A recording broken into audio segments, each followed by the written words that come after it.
Bonjour, aujourd'hui on va parler d'innovation. Un mot hyper large que tout le monde entend parler, mais c'est quoi exactement l'innovation?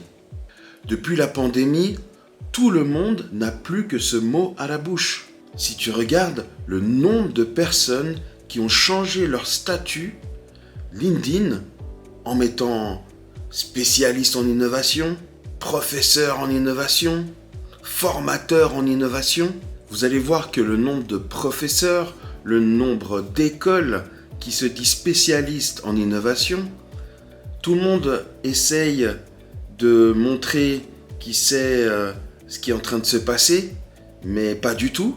En fait, avant, on pouvait dire ah mais t'es un geek. Et maintenant tout le monde veut avoir sa part de geek. Et en fait, je veux vous rendre attentif à ceux qui sont plutôt opportunistes et ceux qui vont prendre une opportunité de changer les choses, de bâtir, de créer. Et j'espère pouvoir vous donner envie de créer un concept innovant, parce que le but c'est de faire quelque chose d'innovant et pas juste s'approprier le mot innovation. Alors on va voir ensemble la signification, la définition du mot innovation. L'innovation désigne l'introduction sur le marché d'un produit ou d'un procédé nouveau ou significativement amélioré par rapport à ceux précédemment. Vous avez déjà entendu le dépôt d'un brevet. Souvent, derrière, il y a une innovation qu'on veut s'approprier, qu'on veut garder pour soi, pour ne pas que quelqu'un le copie ou fasse la même chose. Essayez qu'on va dire, vous allez déposer une certaine somme pour que votre idée soit sécurisée. Alors généralement, vous allez déposer un brevet à l'Institut fédéral de l'innovation, de la propriété intellectuelle, en tout cas en Suisse, qui après va être relié à l'Union européenne et aussi vous faites après une demande pour que ce soit reconnu dans le monde. Il y a eu à peu près en 2020 à peu près 1500 dépôts de brevets. Là, actuellement, en 2023, il y a à peu près 4000 brevets déposés en Suisse. Vous avez les grands de ce monde, dans les GAFAM, Microsoft avait pose régulièrement et ont posé à peu près 4000 dépôts de brevets. Meta dans les 3000 brevets, Apple dans les 2000 brevets aussi depuis ces dernières années. Il y a eu beaucoup d'innovations, de concepts innovants qui ont été déposés pour vraiment économiquement grandir dans ces écosystèmes. Mais attention, le dépôt d'un brevet, ce n'est pas aussi simple. Même si c'est un concept que vous pouvez mettre sur un cahier des charges, il faut détailler par des photos, par tout un dossier à envoyer pour qu'il soit pris en compte et être sûr que juridiquement, derrière, vous allez avoir de quoi vous défendre et dire que voilà, telle et telle marque, tel et tel créateur a repris votre idée et cela doit passer par vous, vous devez toucher tant, vous devez réclamer tant, et tout ça est bien détaillé, mais des fois il y a des choses, par exemple, Apple a sorti dernièrement son Apple Vision Pro, mais en 2020, ils avaient déjà fait un dépôt pour un geste. Donc vous avez pu voir des gens faire ça, pouvoir activer certaines options directement avec le casque, et juste ils ont fait un dépôt pour le mouvement du doigt dans la réalité virtuelle. Et il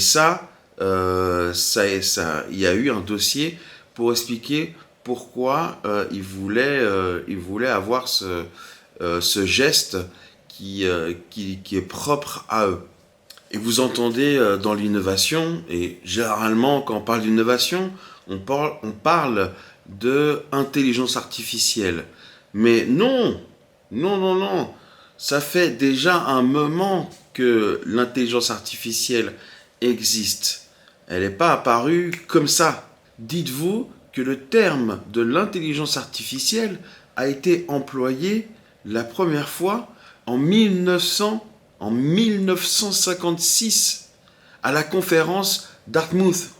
Et que c'est en 1980 que des experts ont commencé à travailler dessus, à y faire des concepts, à se pencher sur cette technologie. Donc Sam Altman, créateur d'OpenAI, de ChatGPT, est en fait une plateforme. Ils ont innové une plateforme d'IA génératif.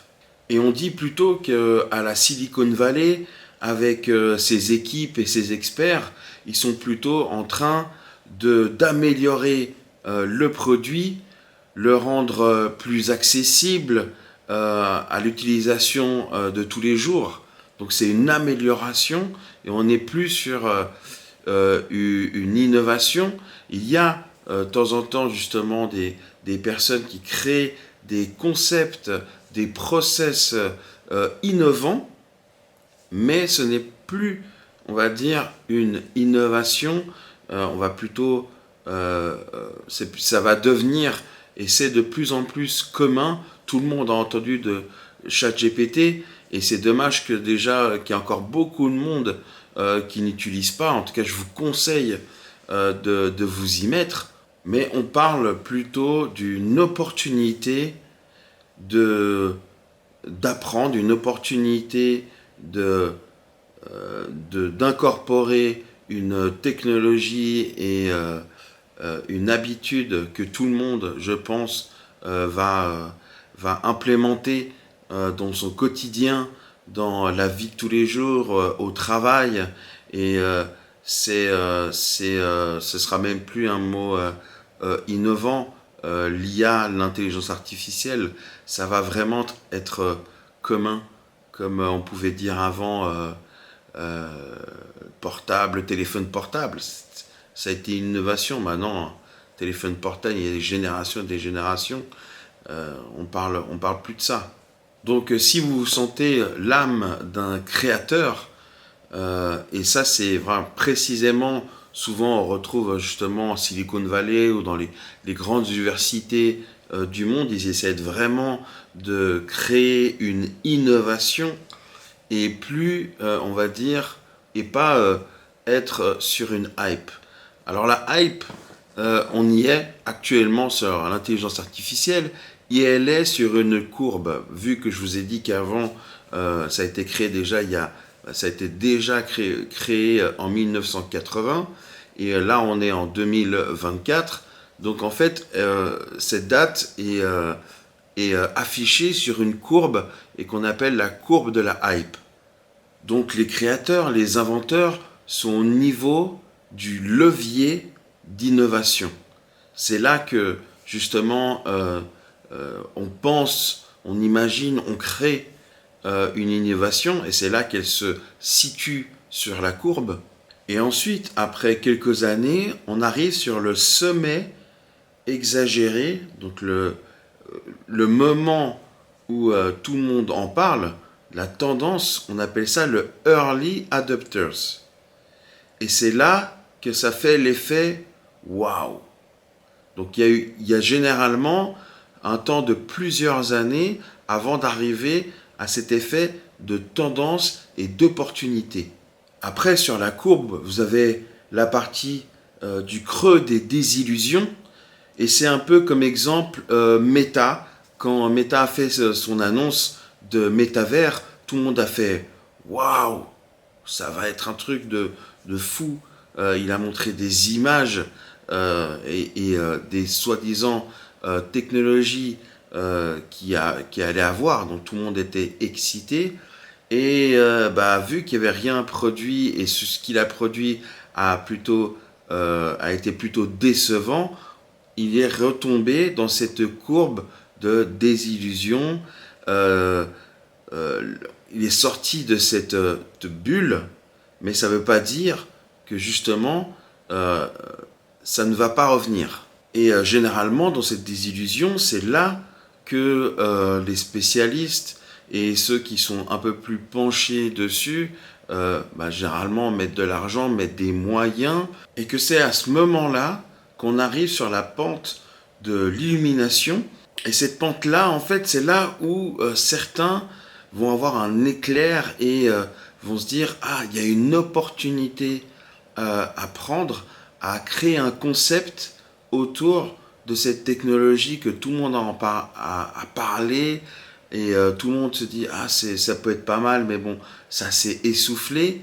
Et c'est à ce moment-là qu'il faut qu'il faut créer des projets, souvent des gros projets, et pas attendre que la courbe remonte, cette courbe d'opportunité qui va revenir, et on va retoucher le plateau de l'opportunité, le plateau de la productivité, où c'est là que tout le monde va avoir l'envie de faire partie, de rentrer dans cette hype, dans cet effet wow, mais qui va durer. Parce que généralement, il y a cette courbe descendante et après cette courbe qui remonte. Et c'est à ce moment-là, vous avez un autre exemple, les cryptos, la blockchain, au moment où c'était un peu la crise, donc tout le monde a revendu, tout le monde s'est désintéressé en disant ah c'est pas si sûr que ça. Et maintenant par exemple que le Bitcoin est en train de remonter à son ATH, qu'on était encore au mois d'avril, je crois, autour des 15 000, des 16 000 euros, et que là maintenant on est aux 50 000 et que tout le monde veut prendre cette opportunité et se dit ah mais en fait non c'est quelque chose d'intéressant, ça remonte et que tout le monde en parle, tout le monde veut l'intégrer à ses process d'assurance, de banque, de plein de choses. Et c'est là qu'en fait on va dire que c'est un peu trop tard parce que ces opportunistes arrivent et veulent les intégrer, mais il y a plus vraiment d'opportunités parce que ceux qui sont restés au moment que tout le monde en parlait plus, c'est ceux-là qui ont créé et qui ont sorti, par exemple justement ChatGPT, à ce moment-là quand personne en parlait, justement c'est les équipes et Sam a travaillé dessus pour être un peu pas le seul sur le marché, mais après s'imposer sur le marché. Et c'est là que je veux vous faire réagir et qu'il ne faut pas attendre qu'il y ait la hype, attendre que tout le monde fasse wow pour aller sur ce marché. Je pense que c'est au moment où vous vous sentez être seul sur le marché de votre idée, c'est là que c'est le bon moment. Parce qu'après, vous allez avoir affaire à de la concurrence. Et là, ça va être un peu plus dur de s'imposer sur le marché. Donc, réfléchis vraiment si tu veux être un bâtisseur, une bâtisseuse, ou un suiveur ou une suiveuse. Donc, je veux vous rendre attentif aux innovations. C'est à la portée de tout le monde. Tout le monde peut innover des concepts. Moi-même, je n'ai pas fait justement de grandes écoles. Je me suis formé sur le tas, sur Internet, en prenant des cours particuliers, en payant de ma poche justement des formations avec des experts. Donc vous pouvez vous-même aussi arriver à ce niveau-là, mais il faut juste de la motivation, vous lancer, rejoindre ma formation Blanc-Page aussi, qui va avoir, de suivre, de rentrer sur le Discord, et c'est avec ces opportunités-là que vous allez pouvoir rentrer dans, on va dire, dans un concept d'innovation et ne pas louper, cette chance de pouvoir vivre de votre passion, vivre dans votre domaine, parce que d'ici 2030, il va y avoir beaucoup de changements. On dit que justement à peu près 60% des emplois, des jobs, même pas des jobs, des domaines, des métiers vont disparaître ou être modifiés. Donc attendez pas le dernier moment pour vous y pencher sur ces innovations. Donc dans l'innovation, on parle souvent de vagues, une vague d'innovation digitale par exemple en ce moment qui arrive, mais là c'est principalement pour l'IA, j'appelle même plus une vague, là c'est on va dire une piscine, et il y a tellement de monde, on est en on va dire l'été, il y a tout le monde qui veut se baigner dedans, donc là c'est un peu le bordel, il faut faire sa place dans la piscine, et on parle même plus de vagues. Donc je vais être sympa, et je vais vous parler des prochaines vagues qui vont arriver, et des prochaines opportunités pour vous de penser à des concepts, de prendre chaque mot que je vais vous dire et aller se renseigner pour pouvoir imaginer, incorporer dans votre domaine des nouveautés, qui sait déposer des brevets, ou aussi avoir un concept innovant et être le seul à penser à créer quelque chose d'intéressant, de vendable, de faire sa place et d'être avant cette tendance. Alors la prochaine vague qui va arriver, c'est la vague du gaming. Et ouais, le gaming. Le gaming où tout le monde dit ouais mais t'es un gamer, et en fait de plus en plus de gens, et beaucoup de gens, vous pouvez voir dans les transports publics le nombre de gens qui sont connectés à leur téléphone à jouer un petit jeu, et je pense que tu te reconnais là-dedans sur son jeu portable. Mais le gaming, d'ici cet été, d'ici fin 2024, va passer dans un tout autre monde. Cet autre monde est l'arrivée de la blockchain, des crypto-monnaies dans un jeu vidéo. Et un des jeux qui va démocratiser et qui va prendre conscience qu'il y a des opportunités à se faire de l'argent dans les jeux vidéo, on appelle ça le play to earn. Jouer et gagner des gains en même temps que vous allez jouer.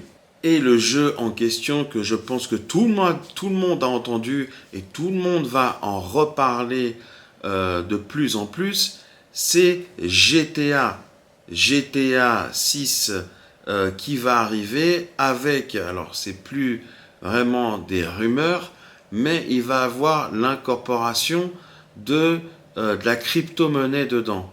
On va revenir aussi à cette hype du NFT, une propriété qui sera digitale bien à vous. Et en fait, le gaming, il va falloir s'y pencher dans toutes les facettes des métiers. Parce que la formation, on dit aussi que jouer, on apprend mieux en jouant. Donc il y a de plus en plus de simulation, de gamification autour de la formation et de l'information. Dans le secteur du marketing, il va avoir l'opportunité de faire du in-game, on appelle ça. C'est du marketing dans les jeux vidéo. donc faire de la promotion de votre marque dans un jeu vidéo. Donc s'associer avec un créateur de jeux vidéo pour faire la promotion de votre produit. La promotion, dernièrement, il y a eu la Baloise, une assurance suisse, qui est rentrée dans GTA V pour promouvoir leurs services et mettre en ligne directement quand vous êtes en online, vous allez pouvoir parler à un assistant dans GTA sur les services des assurances. Du côté digital, il va avoir énormément d'opportunités. Et ensuite, il y a la partie des joueurs. Je pense que vous, en tout cas les parents, moi je suis parent, et de voir, on va dire, nos enfants jouer aux jeux vidéo, on va plus regarder nos enfants jouer de la même manière parce que peut-être ils seront en train de gagner de l'argent. Comme vous, vous allez jouer sûrement une partie de votre journée pour peut-être gagner de l'argent. Le concept est un peu fou, mais c'est ce qu'il va avoir. Et vous n'allez plus regarder les gamers de la même façon parce que déjà maintenant des gamers, des compétitions de e-game, il y a des sommes incroyables, des millions derrière, il y a souvent maintenant des millionnaires et ils vont être de plus en plus bankable. Ensuite, la prochaine vague, ça va être le IoT. IoT, c'est Internet of Things. C'est l'Internet implémenté dans des objets. L'Internet ou les technologies vont être, on va dire, pas les robots, mais les petits gadgets vont être implémentés d'IA, vont être implémentés de connexion à Internet. Et vous avez un exemple dernièrement du Rabbit. Rabbit, justement, c'est une sorte de petit boîtier que vous avez de la taille d'un téléphone et que vous allez pouvoir demander tout et n'importe quoi à un agent IA pour vous dire réserve-moi un hôtel, prépare-moi une rédaction et tu l'envoies directement sur mon cloud et ça va être à portée de main. En fait, ces objets vont petit à petit envahir notre quotidien. On va dire un grand groupe qui réalise déjà ce genre de choses, qui est Samsung, et que de plus en plus les appareils vendus de Samsung sont reliés à votre portable, donc directement connectés. Vous pouvez être chez vous en train de visualiser sur une webcam. Donc vous êtes connecté à une webcam qui est chez vous ou via Internet. Mais on peut imaginer justement quand vous rentrez du travail de lancer une machine, de lancer un café, et quand vous arrivez, le café est déjà prêt. Donc renseignez-vous un peu plus sur IoT.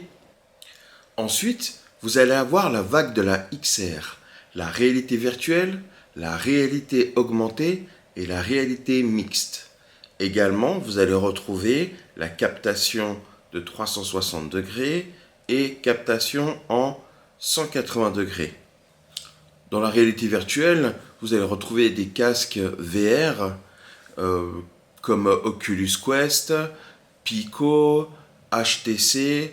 Voilà, tous ces casques sont regroupés dans un groupe qui est plutôt des casques de réalité virtuelle, mais comme le Quest 3 qui est sorti dernièrement est un casque de réalité mixte. Et le tout dernier qui a fait sensation, qui est le casque de Apple Vision Pro. Alors ils disent que c'est un casque spatial, mais en fait c'est de la réalité mixte, sauf que ils préfèrent rajouter un nom, mais dans le côté professionnel, on sait très bien, c'est un mix de réalité augmentée et plus de la réalité mixte qu'un casque de réalité virtuelle.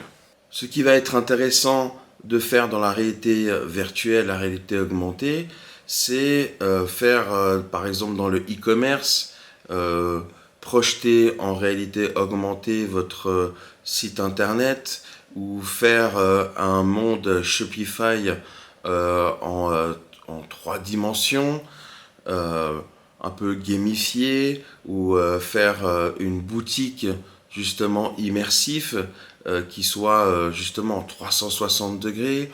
Vous pouvez filmer avec une caméra 360, 180 degrés. Alors dans les caméras, vous avez Instapro, vous avez Canon aussi pour les 180 degrés. Vous allez pouvoir filmer vos produits en immersion. Vous allez pouvoir réaliser des vidéoclips en 180, de la publicité en 360 degrés, pouvoir vous filmer en train d'être dans un dressing, une zone de mode, où vous allez pouvoir montrer tous vos articles et pas forcément un à la fois. Vous allez pouvoir justement montrer toute la collection tout autour de vous. Et en streaming aussi, parce que la 360 degrés, l'avantage, c'est pouvoir maintenant justement la relier en streaming. C'est qu'avec la 360 degrés, vous pouvez faire votre podcast, vous pouvez faire vos chaînes YouTube en 180 degrés, 360 degrés, branchés directement avec YouTube, parce qu'il y a YouTube 360. On entend toujours le YouTube normal, mais il y a le YouTube qui est aussi programmé en 360 degrés. On peut imaginer du tourisme VR. Plus besoin forcément d'avoir un touriste à côté, d'avoir un guide touristique à côté de vous. Ça peut être un guide touristique qui vient de n'importe où et vous êtes branché à votre casque ou lunettes immersives et il vous fait la visite guidée quand vous êtes par exemple on va dire en Espagne ou que vous êtes dans un autre pays que vous ne connaissez pas. Vous choisissez en immersion un guide touristique. Et là, vu que vous êtes branché en réalité, en réalité augmentée, en réalité mixte ou en réalité virtuelle, vous allez pouvoir avoir un guide à côté de vous et que lui-même il voit ce que vous voyez à l'extérieur en 360. Ou même depuis chez vous, vous allez pouvoir visiter des lieux. Si vous n'avez pas forcément les moyens de voyager, vous allez pouvoir quand même faire une partie de voyage parce que là, vous n'allez plus voir un plan fixe, mais vous allez pouvoir tourner autour justement de votre vision et ça va vous immerger encore plus dans une visite virtuelle. On peut également imaginer des agents immobiliers immersifs. Je pense que ça va commencer à de plus en plus arriver, où justement vous allez pouvoir filmer justement en 360 degrés vos présentations d'appartements, vos présentations de maisons. Donc ça existe déjà, mais c'est des plans filmés et qui sont après enregistrés et programmés avec une interaction. Mais là maintenant vous avez la possibilité de faire des visites streaming en 360 degrés et imaginez projeter votre client en temps réel justement en immersion. Ça peut faire scaler votre business et prendre une envergure un peu plus grande. Vous allez pouvoir participer à des meetings immersifs, que ce soit dans un monde en 3 dimensions réalisé sur Unreal Engine ou des meetings en live streaming 360 ou 180 degrés. Il y a le côté aussi un peu plus fun sur le côté des rencontres. Imaginons, Tinder avait déjà pensé de se dire s'ils allaient faire un Tinder virtuel ils ont abandonné la chose, mais je pense qu'il va y avoir de plus en plus, et peut-être vous pouvez justement reprendre cette idée de faire de la rencontre, du speed dating par exemple, en réalité virtuelle. Comme ça, ça vous fait un aperçu de la rencontre en vrai, et vous allez pouvoir voir le décor ou de la personne que vous allez rencontrer, et vous faire une idée si vous allez oui ou non rencontrer la personne. Parce qu'en 360, on ne peut plus mentir. Justement, on peut voir dans le cadre où la personne vit, par exemple, ou après on peut imaginer plein de choses, hein. Inviter une personne dans un restaurant en immersion, bon, ça peut être farfelu, mais ça peut être une idée, un concept. Mais il faut vraiment se dire qu'on est au début justement de cette vague de XR, et qu'il y a énormément d'opportunités. Moi personnellement, je pense qu'on va être de plus en plus connecté avec des lunettes connectées ou des casques de réalité plutôt mixte, pouvoir même travailler depuis chez soi, plus forcément avec un ordinateur ou un ordinateur portable, mais directement avec un casque, avec notre setup projeté justement dans ces casques ou ces lunettes, et en même temps, justement, peut-être, et je pense que dans le futur, ça va arriver, d'être connecté à un robot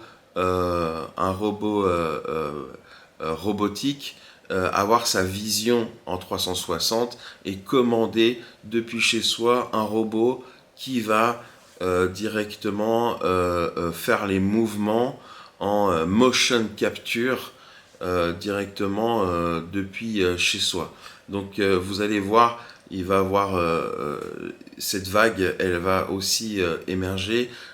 Il va aussi avoir il y a déjà de l'intelligence artificielle dans la XR, et de plus en plus, il faut s'y pencher et prendre des opportunités significatives et sauter sur les occasions de créer de la nouveauté.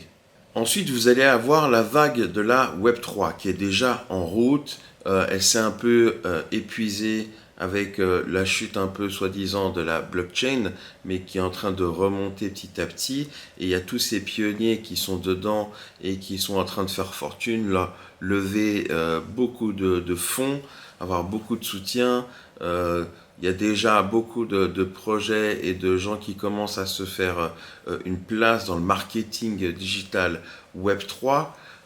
Donc, qu'est-ce que c'est le Web3? C'est, on va dire, détenir ces données, ces informations pour les monétiser derrière, parce que vos données coûtent relativement cher, et vous allez pouvoir justement, on va dire, négocier avec ceux qui cherchent à avoir vos informations, et plus comme ces GAFAM qui font de l'argent directement parce qu'on vous demande de rentrer vos informations avant d'aller sur un site, d'accepter, tout accepter, tout ça.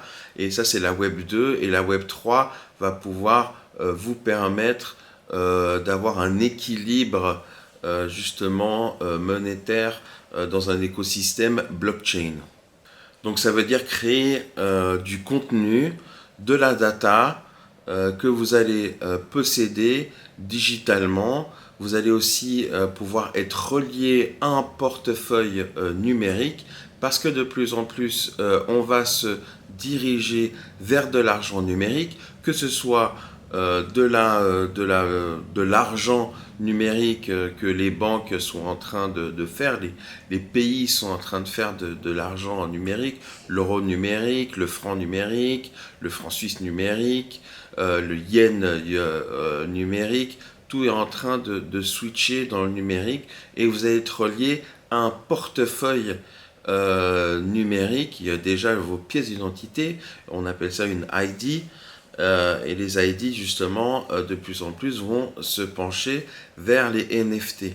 Donc les NFT, ce n'est pas mort. Pas du tout. C'est une propriété numérique qui vous appartient. C'est comme un contrat qu'on va mettre sur sur un bien, sur un objet, aussi sur un mot, sur des livres, sur des citations. Un NFT, ça va prouver votre propriété et ça va rentrer dans un système de blockchain et transparent qui va faire que justement on va savoir tout de suite si ce bien, si cette phrase, si ce livre, si ces données vous appartient parce que vous-même vous allez être numérisé. Et cette valeur qu'a le Web3 et qu'a la blockchain, c'est ce côté de sécurisation. Donc un des piliers, c'est la sécurisation, la décentralisation, la transparence. Donc si vous n'avez pas ces trois piliers, en fait, vous êtes sur un protocole pas forcément sûr et de toute façon, c'est ceux qui ne vont pas forcément marcher. Donc, il va y avoir de plus en plus de projets sous la Web 3, sur des projets, on va dire comme Ethereum. Ethereum, voilà, il y a beaucoup de gens qui sont en train de développer dessus, sur Matic, sur des grands groupes où derrière vous avez des projets avec Amazon, avec Disney, avec tous les GAFAM aussi se sont penchés là-dessus pour de plus en plus lier leurs produits, leurs services à du Web 3. Et en fait, tous les sites internet, tous vos sites internet que vous avez, bon, donc c'est du contenu, mais qui vous, entre guillemets, qui vous possède, mais en même temps qui ne vous possède pas parce que vous les donnez gratuitement. Mais derrière, vous allez forcément devoir être forcé de refaire votre site internet en Web 3. Donc, je vous encourage à déjà aller acheter votre domaine Web3. Il y a des sites comme Unstoppable Domain qui est un endroit où il y en a qui sont en train de monétiser, faire de l'argent. C'est qu'ils achètent des sites, des noms de domaine déjà existants et qui les revendent. Des noms de domaine parce que de plus en plus les gens vont switcher en nom de domaine Web3 et il y a de plus en plus de business à se faire là-dessus. Donc je vous conseille d'aller vite, aller chercher votre nom de domaine en Web3, surtout sur une blockchain comme Ethereum. Donc Unstoppable Domain, c'est un endroit et je pense que c'est aussi un futur et ça ne tient qu'à moi. C'est aussi justement un investissement intéressant pour le futur. Donc si j'ai un conseil, par exemple pour les NFT, c'est plutôt réaliser des projets NFT qui sont liés à quelque chose du monde réel. Je pense que c'est quelque chose qui va avoir de plus en plus de valeur. Vous avez déjà des montres qui sont certifiées avec un NFT, des œuvres d'art certifiées avec un NFT, et il y a aussi des baskets Nike et sur Nike et d'autres marques sont sur déjà ce business d'approprier justement sa paire avec un NFT pour le côté un peu aussi collection. Donc relié à quelque chose de réel, je pense qu'on va sur quelque chose de plus qualitatif. Après, dans les projets NFT, il y a, comme on avait dit avant dans le gaming, vous allez pouvoir acheter justement des produits numériques, par exemple désolé, mais des armes mais virtuelles dans un jeu qui vont vous appartenir, que vous allez pouvoir échanger, revendre, des équipements dans un jeu, tout plein d'assets que vous allez pouvoir justement troquer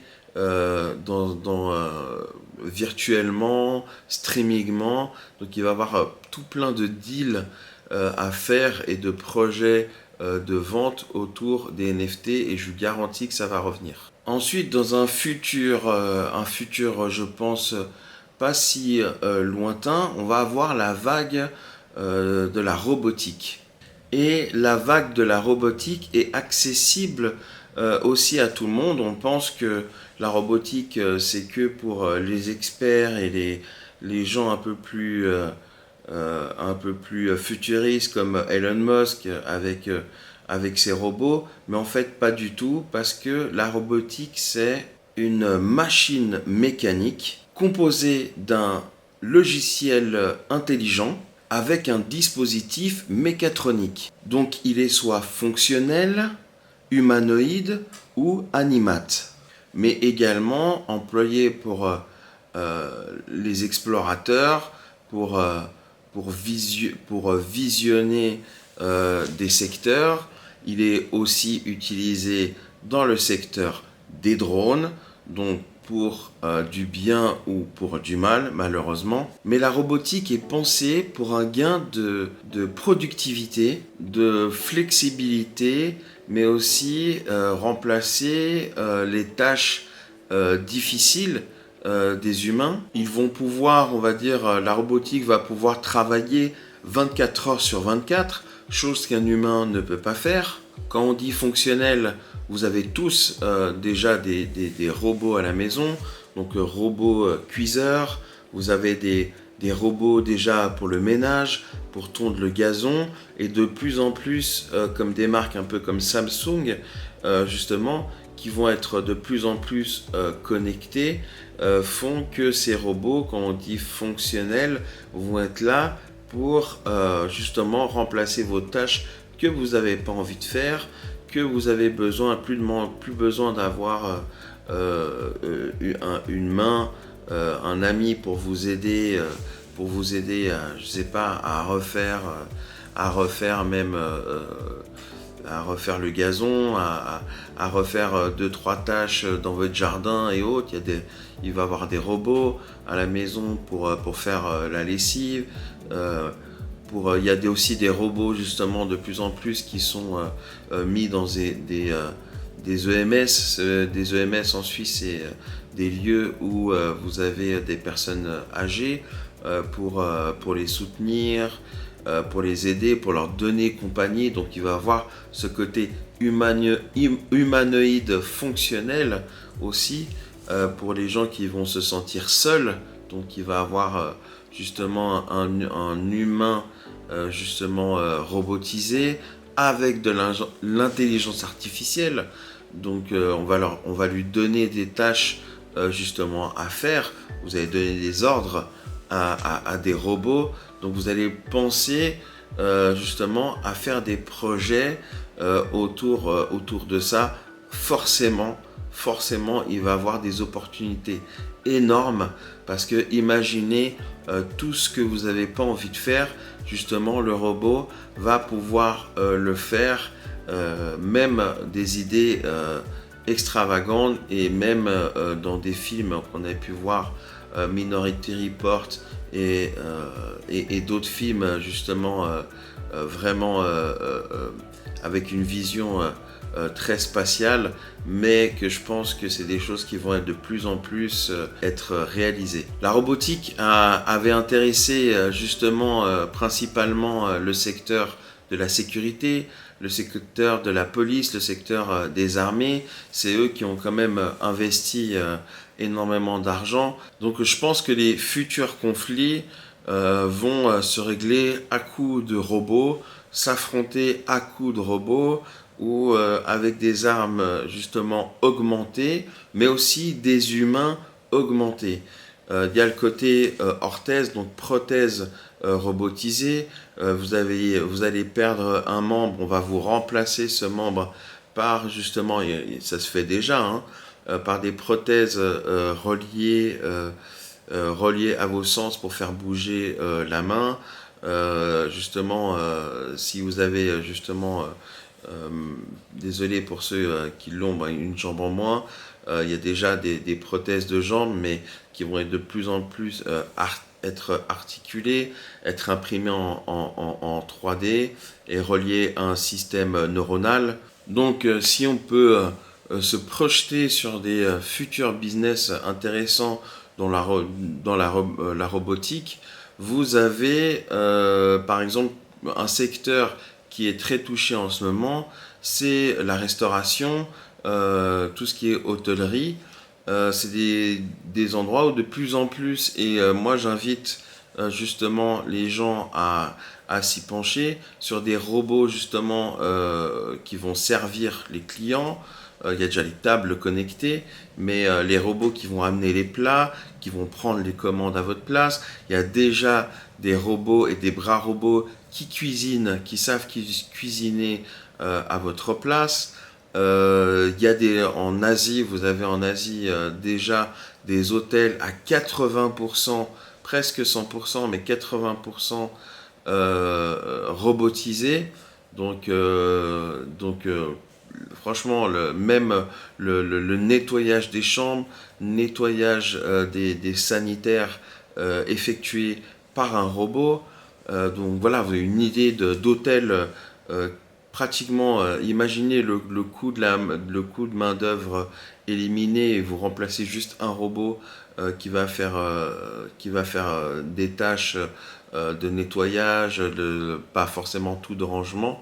Comme je vous ai dit, il faut encore des mains pour refaire le lit, mais faire l'accueil. L'accueil peut être remplacé justement par une IA qui est reliée justement à un écran pour faire le checking, pour partir, remettre la clé dans un boîtier. Bref, il y a énormément d'opportunités dans le côté service avec les robots, le côté, imaginons, le contrôle à l'aéroport, plus besoin d'avoir forcément des agents à l'aéroport, il peut y avoir des robots qui vont faire le contrôle passager. On peut imaginer tout et n'importe quoi. Il y a juste à regarder certains films et je pense que vous allez avoir des idées de business intéressants autour de la robotique. Et ensuite, la dernière vague, la vague de l'impression 3D.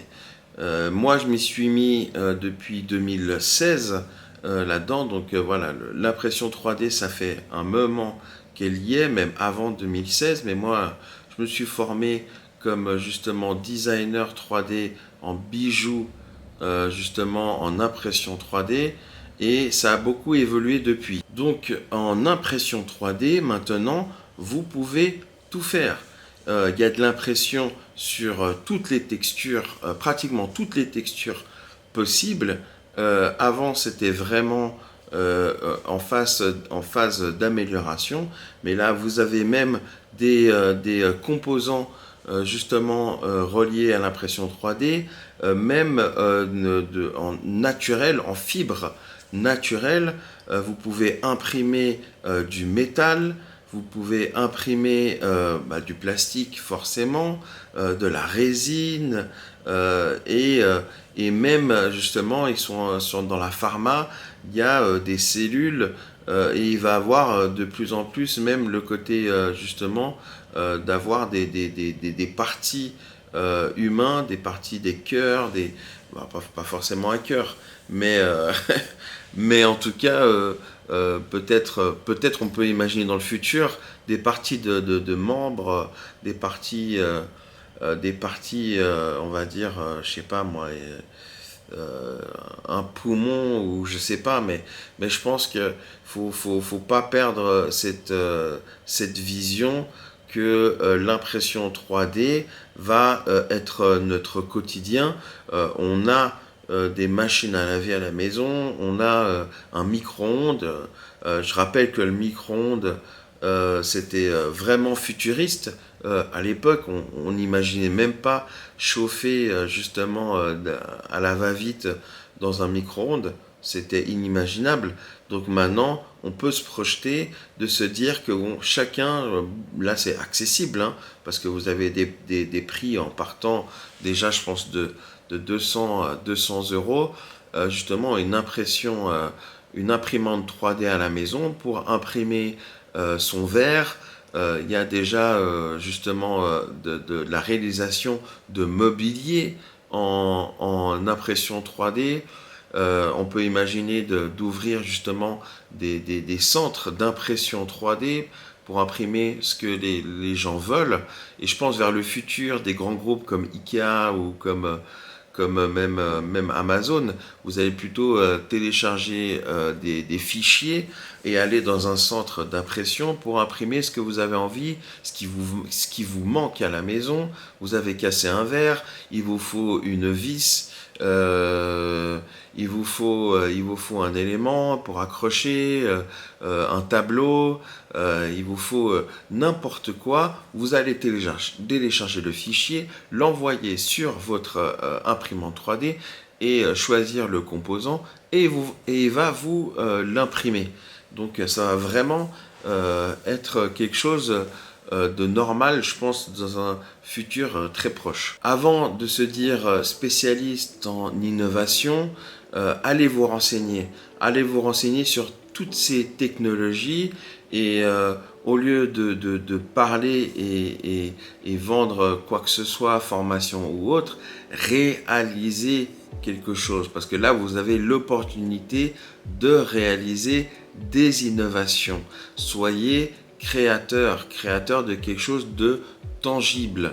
Il faut vraiment y aller et pas flirter justement et prendre juste les opportunités juste d'en parler. Il y a des occasions de se faire un peu plus justement d'argent et de projets à long terme sur ces technologies, sur ces vagues il y a certes les vagues qu'on a parlé ne sont pas encore vraiment là et c'est maintenant qu'il faut s'y pencher et ne pas attendre que tout le monde saute sur l'occasion parce qu'il va y avoir de plus en plus de concurrence.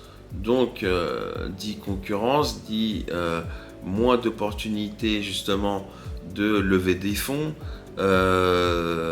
Et justement, vu qu'elles sont en mutation, ces technologies, en plus implémentées d'IA, donc il faut vraiment y aller, prendre le taureau par les cornes et se motiver à vouloir créer. Parce que la base derrière tout ça, c'est l'imagination et la création. Et vraiment, de ne pas se mettre de limites. Donc, merci d'avoir écouté et d'avoir regardé justement cet nouvel épisode. Je vous invite à vous abonner à la chaîne, à mettre un pouce si vous avez aimé, mettre un commentaire aussi si vous n'avez pas aimé, ce qui pourrait être amélioré. Je vous rappelle qu'il y a justement la page Discord Blancpage où on va parler de tout ça, mettre des actualités. Il y aura justement des formations autour de ces innovations. Il va y avoir des informations, il va y avoir des événements, il va vraiment avoir plein de choses autour de ça. On va reparler de ces vagues parce que forcément elles vont avoir un impact sur la vie, sur nos vies de tous les jours. Donc soyez ouverts et je vous dis à la prochaine. C'était J-Bang. Merci, ciao.